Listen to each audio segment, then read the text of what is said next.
Muito boa noite a todos. Que a paz, o amor e a graça de Deus estejam com todos que estão nos assistindo nesse momento. A gente vai dar continuidade ao estudo do Livro dos Espíritos, como a gente tem feito toda quarta e quinta-feira, às 8 horas da noite aqui pelo Facebook. E a gente vai estudar hoje a escala espírita. É um assunto longo, mas que ele é apenas um texto de leitura bastante explicativo e a gente consegue ter uma noção da graduação de espíritos que nos cercam, tá? Então a gente vai dar essa estudada hoje. Esse texto, como eu falei, é longo, mas a gente, com atenção, a gente consegue compreender bastante questões aqui, tá bom? Então a escala espírita é o seguinte: observações preliminares. A classificação dos espíritos se baseia no grau de adiantamento deles, nas qualidades que já adquiriram e nas imperfeições de que ainda terão de despojar-se. A gente falou sobre esse assunto aqui em uma live anterior. A gente viu que à medida que o espírito ele vai deixando, à medida que o espírito ele vai deixando de lado todas as vicissitudes, todas as falhas, todos os erros, todas as imperfeições, ele vai se graduando, ele vai se purificando. Isso não é uma coisa que acontece do dia para a noite, isso é algo que acontece com o passar de muito sacrifício, muito aprendizado. Pode ser que muitas pessoas que estejam encarnadas aqui hoje, atualmente, já tenham passado por um processo de evolução espiritual, tá? E esse processo ele vai refletir na vida futura, ou seja, na vida espiritual nossa. Continuando, esta classificação, aliás, nada tem de absoluta. Apenas no seu conjunto, cada categoria apresenta caráter definido. De um grau a outro, a transição é insensível e nos limites extremos os matizes se apagam, como nos reinos da natureza, como nas cores do arco-íris ou também como nos diferentes períodos da vida do homem. Podem, pois, formar-se maior ou menor número de classes, conforme o ponto de vista donde se considere a questão. Daí o que se dá com todos os sistemas de classificação científica, que podem ser mais ou menos completos, mais ou menos racionais, mais ou menos cômodos para a inteligência. Sejam, porém, quais forem, em nada alteram as bases da ciência. Assim, é natural que, inquiridos sobre esse ponto, hajam os espíritos divergido quanto ao número das categorias, sem que isto tenha valor algum. Entretanto, não faltou quem se agarrasse a esta contradição aparente, sem refletir que os espíritos nenhuma importância ligam ao que é puramente convencional. Para eles, o pensamento é tudo. Deixam-nos a nós a forma, a escolha dos termos, as classificações, numa palavra, os sistemas. O que é que esse texto ele quer dizer? Que não tem uma diferença, um limite entre uma graduação espiritual e outra. Tudo muito sutil, muito suave, e que isso vai mudando de acordo com o pensamento. Como o texto diz aqui, para eles, os espíritos, o pensamento é tudo. Ou seja, a inclinação dos nossos pensamentos influencia no adiantamento moral que nós temos. Quanto mais a gente pensa e vibra em coisas positivas, na nossa mudança de comportamento, na nossa reforma íntima, no quanto temos que melhorar, isso vai fazer com que haja um adiantamento espiritual aí, ok? Então ainda, eles continuam, façamos ainda uma consideração que se não deve jamais perder de vista a de que entre os espíritos, do mesmo modo que entre os homens, há os muito ignorantes, de maneira que nunca serão demais as cautelas que se tomem contra a tendência de crer que, por serem espíritos, todos devem saber tudo. Isso é uma questão interessante. Muita gente se ilude quando existe a comunicação com os espíritos, tá? Existem pessoas que têm essa felicidade de ter o contato com os espíritos, mas muitas pessoas se iludem quanto a isso. Muitas pessoas acham que porque é um espírito, esse espírito sabe de tudo, esse espírito é evoluído, esse espírito ele não tem nada a ver. Isso é muito parecido com nós encarnados. Não quer dizer que porque uma determinada pessoa é um professor, por exemplo, ele saiba de todos os assuntos sobre tudo. Não sabe. Ele vai saber algumas coisas em determinadas áreas. É muito difícil você encontrar um professor que saiba todos os assuntos sobre todas as matérias. Acho que isso é impossível. Ele vai saber determinados assuntos, mas ele vai ter um aprofundamento em determinada matéria. E provavelmente ele nem saiba tudo daquela matéria em que ele se especializa. Tá? Então, seguindo, qualquer classificação exige método, análise e conhecimento aprofundado do assunto. Ora, no mundo dos espíritos, os que possuem limitados conhecimentos são, como neste mundo, os ignorantes, os inaptos a aprender uma síntese, a formular um sistema. Ou seja, existe... Oi, Emanuelita, boa noite. Existe realmente o caso dos espíritos que realmente eles são ignorantes, eles não conseguem ainda formular grandes coisas. Por quê? Porque eles não se aprimoraram. Não é o fato da gente ter morrido e ter passado por plano espiritual que a gente vai ser a pessoa mais inteligente do mundo, o espírito mais inteligente do mundo. Não vai. Não vai. Existe todo um processo, todo um preparo para que a gente tenha até a consciência de que desencarnou, de que morreu, e a gente ainda vai ter que ser acolhido, vai ter que ser tratado para poder galopar passo a passo no nosso desenvolvimento espiritual, no nosso desenvolvimento moral. Não é porque a gente desencarnou que a gente vai entrar no mundo de glória e maravilha. Não, não é bem assim. Existe todo um processo, existe toda uma ordem, certo? Então, eles continuando aqui, eles dizem: só muito imperfeitamente percebem ou compreendem uma classificação qualquer. Consideram da primeira categoria todos os espíritos que lhes são superiores, por não poderem apreciar as gradações de saber, de capacidade e de moralidade que os distinguem, como sucede entre nós, a um homem rude com relação aos civilizados. E o que ele diz aqui é que os espíritos muito ignorantes, né, muito brutos, acham que qualquer espírito que tem um pouco mais de elevação a ele, do que ele é um espírito extremamente iluminado. Não é. Isso é muito comum acontecer com as pessoas que não têm muito conhecimento, não têm muita estudo, não têm muita cultura, quando se encontram com pessoas que têm um certo estudo, um certo grau de estudo, um certo grau de cultura, algumas pessoas dizem: ah, fulano está a pessoa muito inteligente, é inteligente demais. Não é, não é isso. Todos nós somos inteligentes. Para isso precisamos desenvolver a nossa inteligência e as nossas faculdades. A mesma coisa acontece no mundo espiritual. Podem se melhorar? Podem, mas tudo exige sacrifício e esforço. Então, eles continuam: mesmo os que sejam capazes de tal apreciação podem mostrar-se divergentes quanto às particularidades, conformemente aos pontos de vista em que se achem. Sobretudo, se trata de uma divisão que nenhum cunho absoluto apresente. Linneu, Jussieu e Torfenot tiveram cada um o seu método, sem que a botânica houvesse, em consequência, experimentado modificação alguma.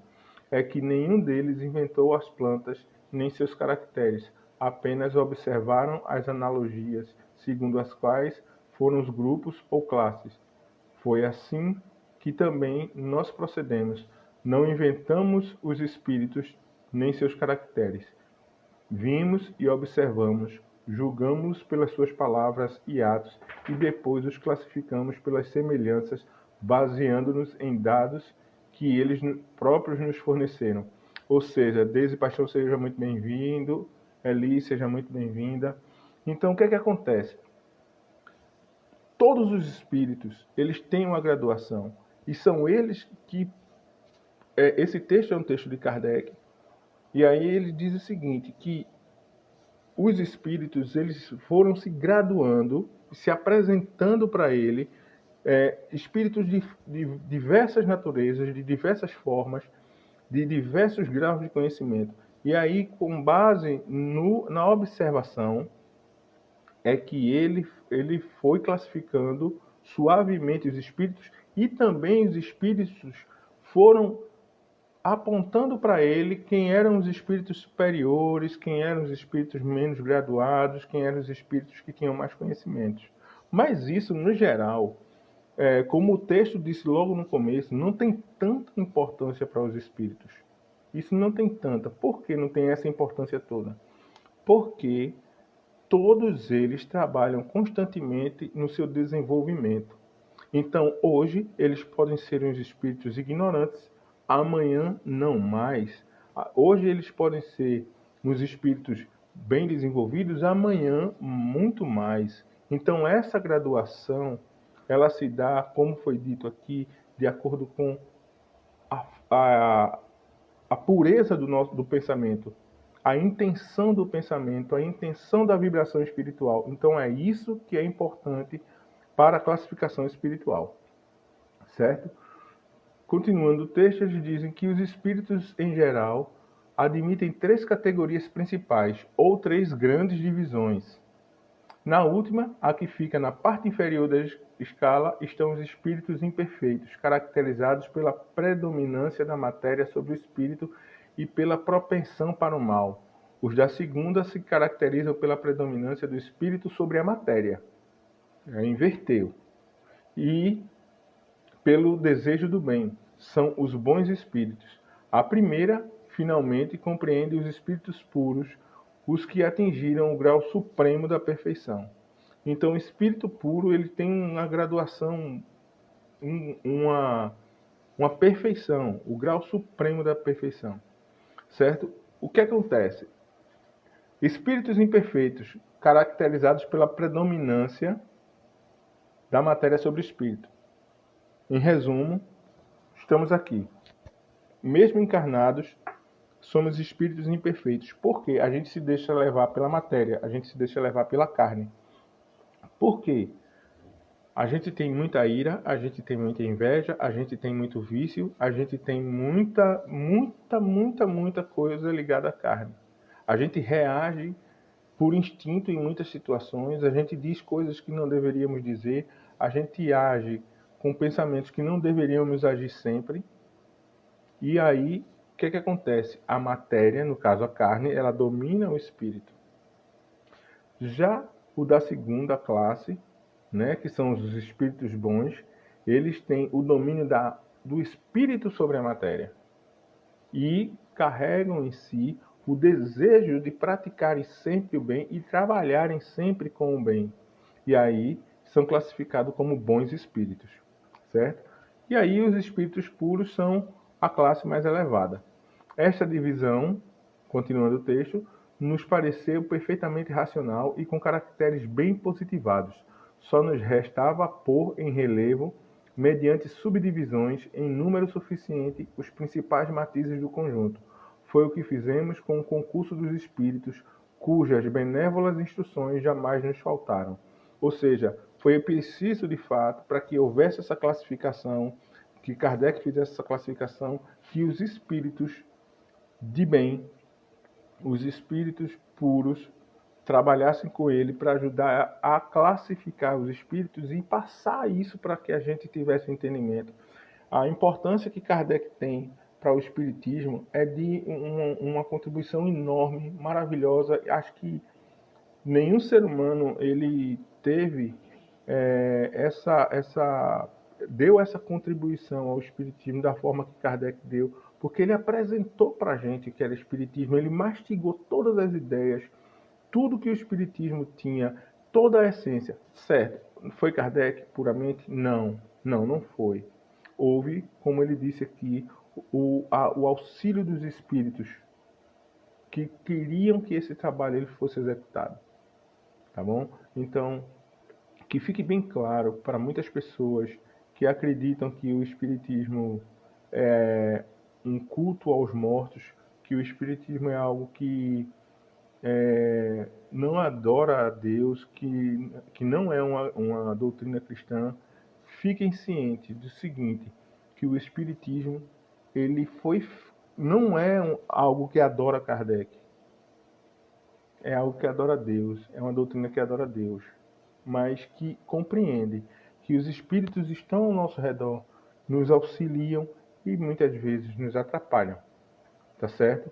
Então, o Espiritismo ele vem decifrar o que é bom para a gente e o que não é. O que a gente deve fazer para melhorar a nossa condição espiritual e o que a gente não deve fazer. Ok? Continuando o texto, com o auxílio desse quadro, fácil será determinar-se a ordem, assim como o grau de superioridade ou de inferioridade dos que possam entrar em relações conosco, e por conseguinte o grau de confiança ou de estima que mereçam. É de certo modo a chave da ciência espírita, porquanto só ele pode explicar as anomalias que as comunicações apresentam, esclarecendo-nos acerca das desigualdades intelectuais e morais dos espíritos. Faremos, todavia, notar que estes não ficam pertencendo exclusivamente a tal ou tal classe, sendo sempre gradual o progresso deles e muitas vezes mais acentuado num sentido do que no outro.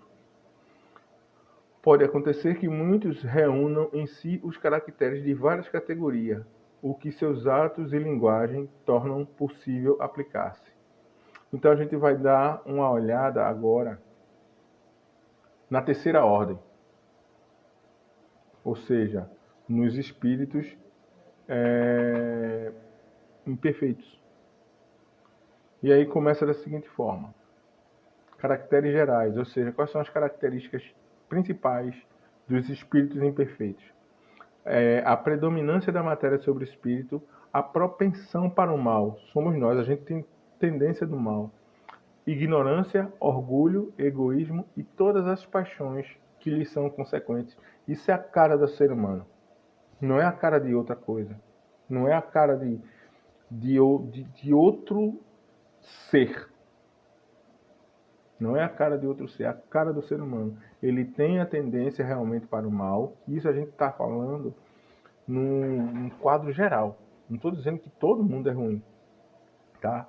Mas nós temos ainda conosco o domínio da carne sobre o espírito e por isso a gente arrasta com a gente a ignorância, o orgulho, o egoísmo e todas as paixões que são consequências disso aí.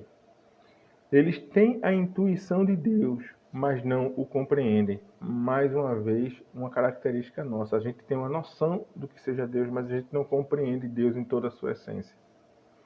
Nem todos são essencialmente maus. Em alguns há mais leviandade, irreflexão e malícia do que verdadeira maldade. Realmente, a gente vê isso constantemente em muitas pessoas. Algumas pessoas são maliciosas, né? Algumas pessoas são negativas, algumas são realmente, a gente pode dizer assim, por falta de reflexão, por irreflexão, por falta de pensar coerentemente, terminam fazendo bobagens, fazendo coisas negativas. E não fazem não fazem nem o bem nem o mal, mas pelo simples fato de não fazerem o bem, já denotam a sua inferioridade.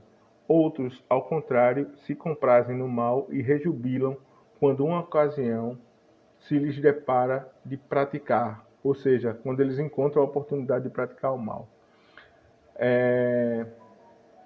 Eles dizem que nem todos são essencialmente maus. E eu continuo dizendo que nem toda a humanidade está perdida.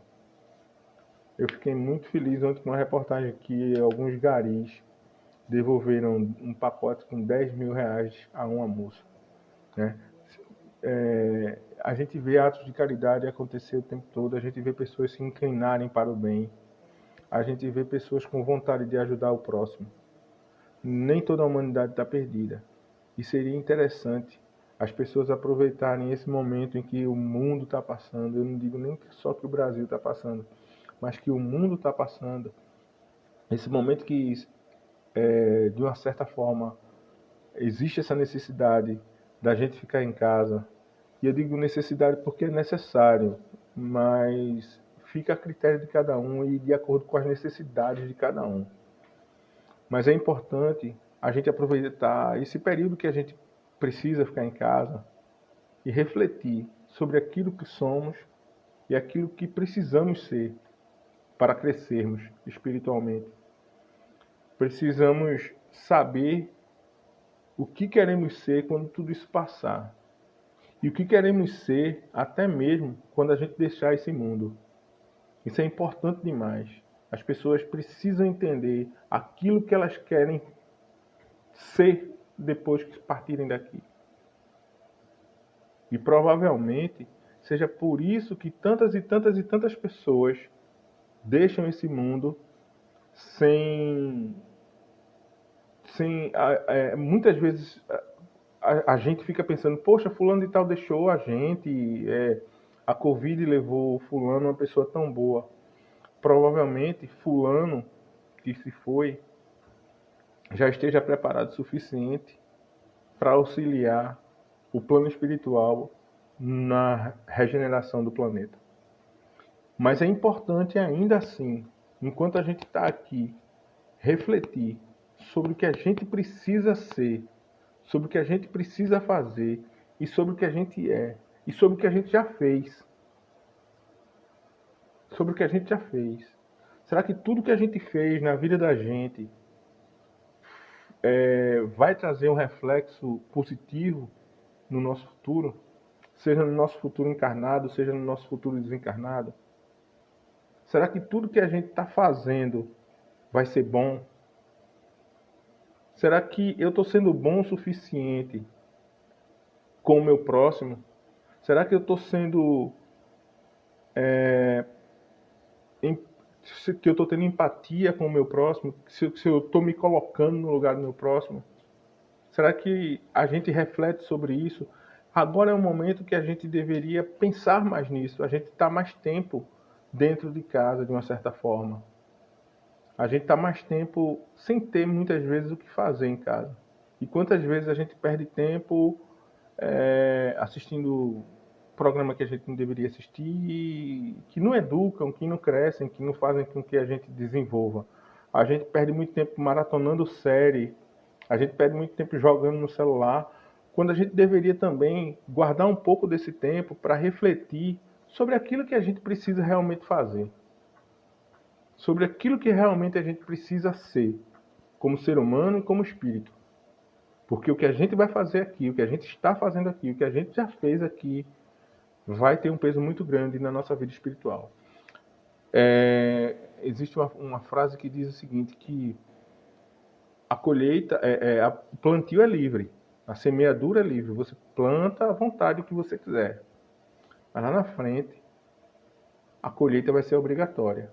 Então não adianta você plantar coco e querer colher melancia, que não vai acontecer, não vai rolar.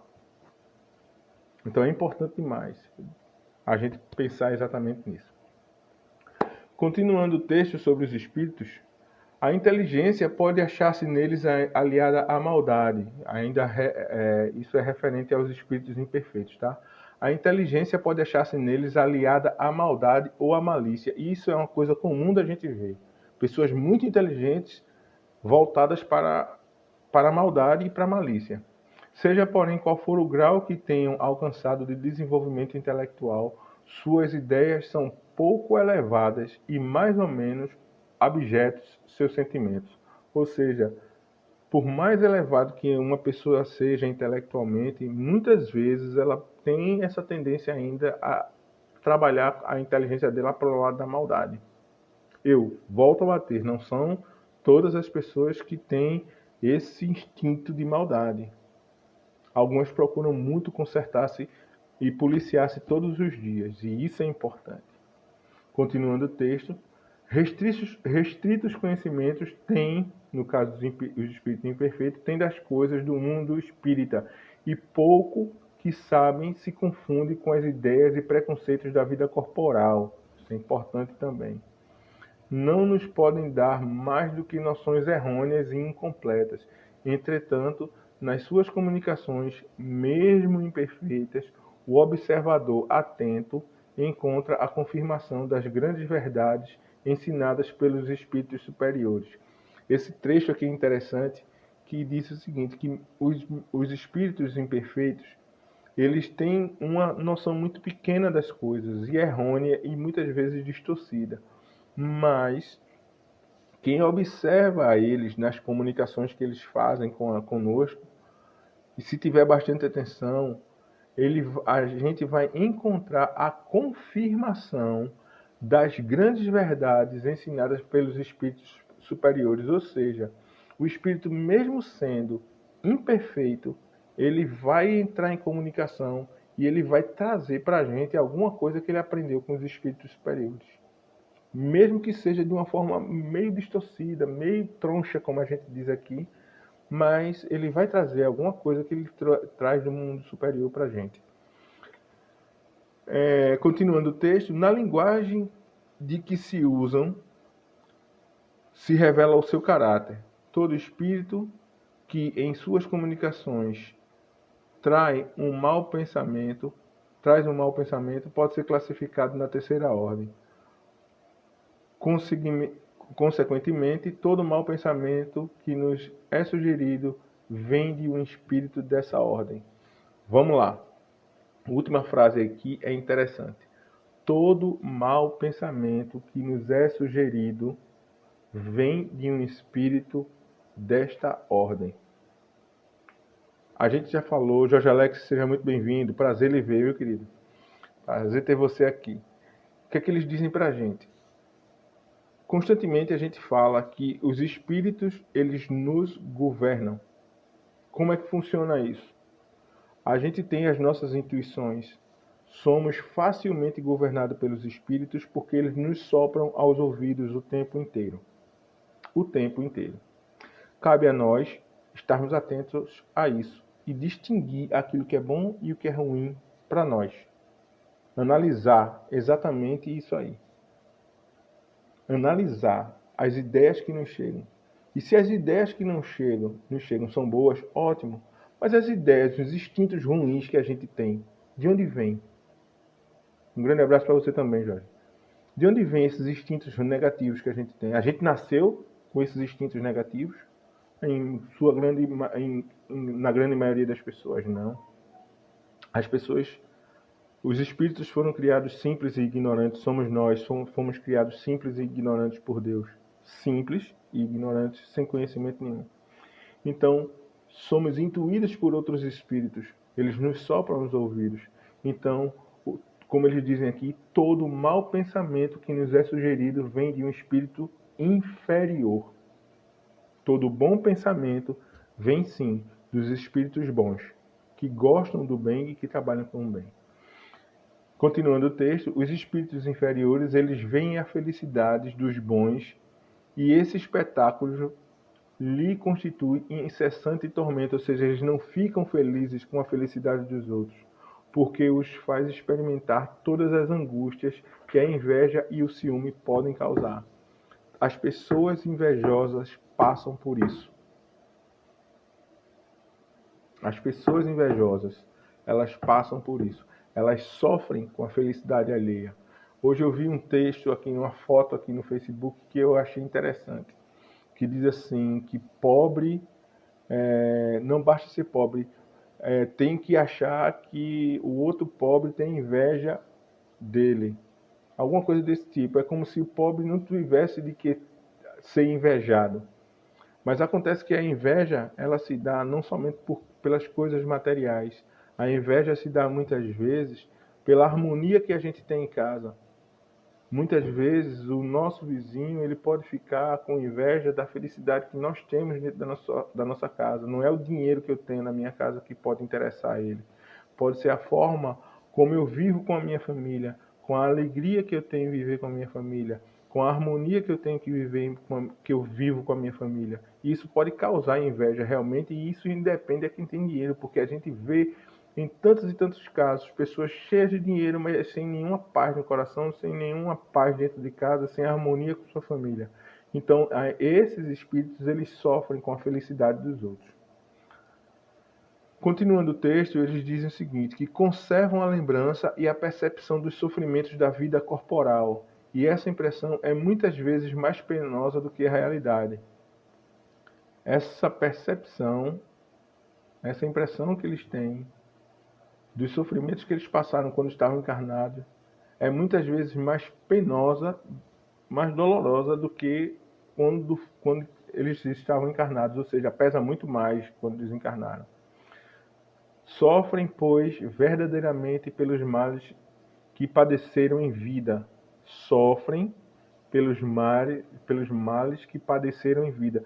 Ou seja, se eu passei a minha vida inteira sendo invejoso, desencarnado, eu vou sofrer muito mais ainda com qualquer sentimento de inveja. Arthur, seja muito bem-vindo, Arthur. Continuando o texto, e como sofrem por longo tempo, julgam que sofrerão para sempre. O que é que diz esse texto? Diz que essa noção de tempo que a gente tem aqui na Terra não é a mesma percepção de tempo que temos quando desencarnados. Não se consegue medir o tempo da mesma forma que se mede aqui na Terra. Então os espíritos muitas vezes, por serem espíritos imperfeitos e estarem confusos, eles perdem a noção do tempo que estão desencarnados e quanto tempo eles passam sofrendo. A dor que eles sentem atormenta de tal forma que eles perdem a noção do tempo que passam sofrendo. Deus, para puni-los, quer que assim... que Deus faz isso com eles, permite esse sentimento para puni-los, mas acontece que Deus não pune ninguém. Essa é a ideia que eles têm, que está passando por um sofrimento porque Deus permite. Não é porque Deus permite. Essa punição é própria. Somos nós que nos damos quando desencarnamos e não nos damos conta disso. É importante esquecermos essa ideia de que Deus ele pune, que Deus castiga. É importante demais. Deus não castiga. Deus não pune. Deus nos coloca no caminho correto.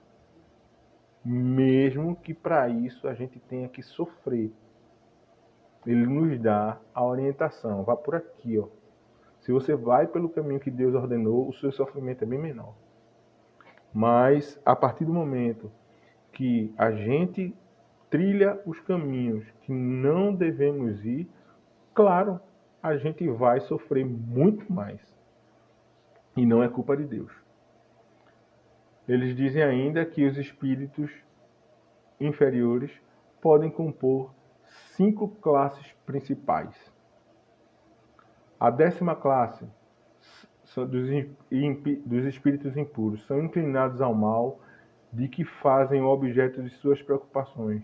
Com espíritos dão conselhos pérfidos, sopram a discórdia e a desconfiança e se mascaram de todas as maneiras para melhor enganar. Ligam-se aos homens de caráter bastante fraco para cederem às suas sugestões a fim de induzi-los à perdição. Satisfeitos com o conseguirem, retardar-lhes o adiantamento, fazendo-os sucumbir nas provas que passam. Ou seja, eles ficam satisfeitos com o nosso fracasso. Eles se aliam aos humanos, aos encarnados de caráter mais fracos, e ali eles vão retardar o crescimento e adiantamento do encarnado. Quando eles fazem isso, eles vão se sentir extremamente satisfeitos. Por quê? Porque já que eles não conseguiram crescer, para quem vai deixar o outro crescer? A felicidade deles é que mais e mais ainda não cresçam. Nas manifestações, dão-se a conhecer pela linguagem. A trivialidade e a grosseria das expressões nos espíritos, como nos homens, é sempre indício de inferioridade moral, se não também intelectual. A grosseria das expressões nos espíritos, como nos homens, é sempre indício de inferioridade moral. Então é uma questão muito importante para nós. Esse texto ele é bastante construtivo, que ele diz o seguinte: quando a gente conhece pessoas que falam muitos palavrões, que só usam termos chulas, que só falam em coisas negativas, só falam maldades, só pensam em malícia, só falam em malícias e coisas ruins, não há um desenvolvimento moral nessa pessoa. Não há um desenvolvimento moral. Então é muito bom ter atenção em relação às pessoas que conhecemos, assim como é importante a gente estar atento aos espíritos que se apresentam para nós, à linguagem que eles têm, ao tipo de comunicação que eles exercem. Se eles trabalham com a comunicação de expressões grosseiras, fiquem atentos, não são espíritos desenvolvidos. Suas comunicações exprimem a baixeza de seus pendores e se tentam iludir falando com sensatez.